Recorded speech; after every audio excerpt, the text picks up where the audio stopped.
സാക്ഷാൽ നമ്മുടെ അഡ്വക്കേറ്റ് ജയശങ്കർ അദ്ദേഹം കഴിഞ്ഞ ദിവസം ചെയ്ത ഒരു വീഡിയോയിൽ അമേരിക്കയിൽ സംഭവിച്ചതോർത്ത് ആർത്തുല്ലസിക്കുന്നവരെക്കുറിച്ച് ഒരു വീഡിയോ ചെയ്യുകയുണ്ടായി.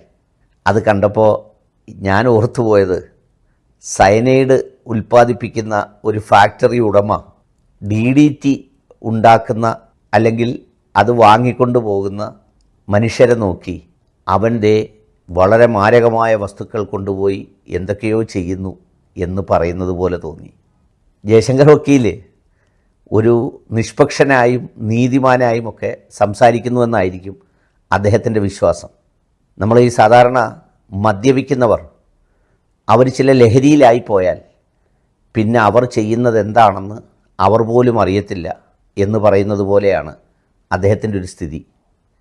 അദ്ദേഹത്തിൻ്റെ ഇപ്പോഴത്തെ കണ്ടൻറ്റ് മുഴുവൻ ഈ സമൂഹത്തിൻ്റെ ബാലൻസ് തെറ്റിക്കുന്ന, ഇവരെ ഭിന്നിപ്പിക്കുന്ന മുസ്ലിം സമുദായത്തെ അദ്ദേഹം പറയുമ്പോൾ അവരുമായുള്ള ഊഷ്മളമായ ബന്ധവും അതിൽ ചിലരോടുള്ള പ്രത്യേകമായ സ്നേഹവുമൊക്കെ പങ്കുവെക്കുമെങ്കിലും അദ്ദേഹം പറയുന്നത് മുഴുവൻ ഇസ്ലാമോഫോബിയെയും ഒരു മതത്തെയും ജനങ്ങളെയും വെറും മോശക്കാരും ഈ പറയുന്നത് പോലെ വളരെ ഒറ്റപ്പെടുത്തി അപരവൽക്കരിച്ച് ഇരകളാക്കി കൊടുക്കുന്നതിന് സമാനമായ വാചകങ്ങളാണ് അദ്ദേഹത്തിൽ നിന്നുണ്ടാകുന്നതെല്ലാം എന്നുള്ളത് വളരെ ഖേദകരമായ ഒരു സത്യമാണ്. കാരണം എന്താണെന്ന് ചോദിച്ചാൽ, ഇപ്പോൾ വക്കീൽ പല സന്ദർഭങ്ങളിലും വളരെ സരസമായ രീതിയിൽ പലതും പറയുമ്പോൾ എത്രയോ ആളുകളുടെ മരണത്തെ, എത്രയോ ജനങ്ങൾക്കുണ്ടാകുന്ന ദുരന്തത്തെ അദ്ദേഹം മറ്റു പലതുമായി താരതമ്യം ചെയ്ത് സാമാന്യവൽക്കരിച്ചും സരസവും ഫലിതവുമായ ഉദാഹരണങ്ങൾ ചേർത്ത് വെച്ച് എന്തെല്ലാം പറഞ്ഞിട്ടുണ്ട്. ഈ പറയുന്ന ജയശങ്കർ വക്കീൽ പറയുന്ന കാര്യങ്ങളെ ആരെങ്കിലും നായർ സമുദായത്തിൻ്റെ അഭിപ്രായമായി എവിടെയെങ്കിലും കോട്ട് ചെയ്തിട്ടുണ്ടോ? അത് പുള്ളി കൊടുക്കുന്നു, പുള്ളി വാങ്ങുന്നു, അല്ലെങ്കിൽ പുള്ളി കൊടുക്കുന്നു, പുള്ളിയുടെ ആരാധക വൃന്ദങ്ങളെ തൃപ്തിപ്പെടുത്തുന്നു. അതിനപ്പുറത്ത് അതൊരു സമുദായത്തിൻ്റേതായോ പുള്ളിയുടെ ജാതിയുടേതായോ ഒരാളും എങ്ങും സംസാരിക്കുന്നില്ല. പുള്ളി യഹിയ സിൻവർ മരണപ്പെട്ടപ്പോഴും ഗസയിലും ഫലസ്തീനിലും മനുഷ്യർ മരണപ്പെടുമ്പോഴുമെല്ലാം ഒന്നെങ്കിൽ അതിനുപോൽബലകമായി അതിനു മുൻപ് നടന്ന ചില ചരിത്രങ്ങളും സംഭവങ്ങളും എടുത്ത് അതിനെ സാമാന്യവൽക്കരിച്ച് അദ്ദേഹം പറയാറുണ്ട്. ചില വിഷയങ്ങളെ അദ്ദേഹം പൂർണ്ണമായും തമസ്കരിക്കാറുണ്ട്, കണ്ടില്ലെന്ന് നടിക്കാറുണ്ട്. കാരണം പുള്ളിക്ക് ഒരു സ്പേസും അതിനെ ന്യായീകരിക്കാൻ കിട്ടിയില്ലെങ്കിൽ പിന്നെ അതിനെ വിമർശിക്കാൻ പുള്ളി പോകാറില്ല, അതവിടെ അങ്ങ് ഉപേക്ഷിക്കാറുണ്ട്. നമ്മുടെ PC ജോർജിൻ്റെ പ്രസ്താവനയെപ്പോലെ അതിനെക്കുറിച്ചൊരു അക്ഷരം പുള്ളി മിണ്ടാറില്ല. ഇനി അഥവാ അത് മിണ്ടിയാൽ പുള്ളി അതിലേക്ക് അതിനേക്കാൾ ചില വലിയ ചേരുവകൾ കൊണ്ടുവന്ന് ആ പറഞ്ഞതിനെ ലഘൂകരിക്കാനും സാമാന്യവൽക്കരിക്കാനും മാത്രമേ ശ്രമിക്കുകയുള്ളൂ. യഥാർത്ഥത്തിൽ പണ്ട് ഗോൾവാർക്കറുടെയൊക്കെ ഒരു ഗ്രന്ഥത്തിൽ പറയുന്നത് പോലെ പുള്ളിയുടെ ടാർഗറ്റ് മുസ്ലിങ്ങളും കമ്മ്യൂണിസവുമാണ്.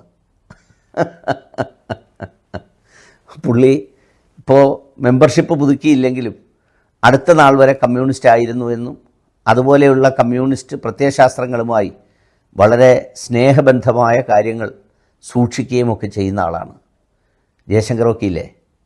അങ്ങ് ഈ പ്രസ്താവന നടത്തിയപ്പോൾ അങ്ങ് പറഞ്ഞല്ലോ, മുസ്ലിം സമുദായത്തിലെ ആരൊക്കെയോ ആഹ്ലാദിക്കുന്നു, അമേരിക്കയ്ക്ക് എന്തോ സംഭവിച്ചു എന്ന് പറഞ്ഞിട്ട്. അമേരിക്കയിൽ ഒരുപാട് മുസ്ലിം സമുദായത്തിൽപ്പെട്ടവരുണ്ട്. കത്തിപ്പോയതിൽ പള്ളികളും അല്ലെങ്കിൽ അതിൽ വിശ്വസിക്കുന്നവരും എത്രയോ പേരുണ്ടാവും. പിന്നെ അത് കാണുമ്പോൾ ഈ വളരെ ക്രൂരമായി കൊല്ലപ്പെടുന്ന മനുഷ്യരെക്കുറിച്ച് ഓർത്തും അവർക്ക് നൽകുന്ന സാമ്പത്തിക സഹായങ്ങളെക്കുറിച്ച് ഓർത്തും ആരെങ്കിലുമൊക്കെ യൂട്യൂബർമാരോ ഏതെങ്കിലുമൊക്കെ ആളുകളോ ഫേസ്ബുക്കിൽ എന്തെങ്കിലും എഴുതുന്നതിനെ ഒരു സമുദായത്തിൻ്റെ മേൽവിലാസത്തിൽ പറയാൻ അങ്ങക്ക് നാണം തോന്നുന്നില്ലേ? യഥാർത്ഥത്തിൽ ഏതെങ്കിലും മുസ്ലിം സമുദായത്തിലെ പ്രമുഖരായ സമുദായ നേതാക്കൾ ആരെങ്കിലും, ഇപ്പോൾ ലീഗിൻ്റെ നേതാക്കളോ സമസ്തയുടെ നേതാക്കളോ കാന്തപുരം വിഭാഗത്തിൻ്റെ നേതാക്കളോ ജമാഅത്ത് ഇസ്ലാമിയുടെ നേതാക്കളോ ആരെങ്കിലും മുൻനിരയിലുള്ളവർ ഇതിനെ ഒരു വർഗീയതയുടെ പ്രതിക്കൂട്ടിൽ നിർത്തി അമേരിക്കയ്ക്ക് സംഭവിക്കുന്നതിൽ ആഹ്ലാദം പ്രകടിപ്പിക്കുന്നത് അങ്ങ് ഒന്ന് ചൂണ്ടിക്കാണിക്കാമോ?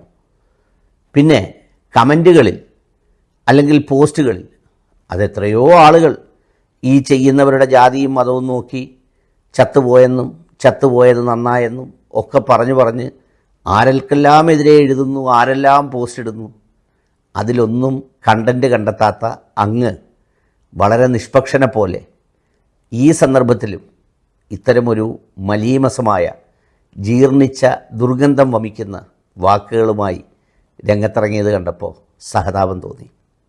അത്രയേ ഉള്ളൂ.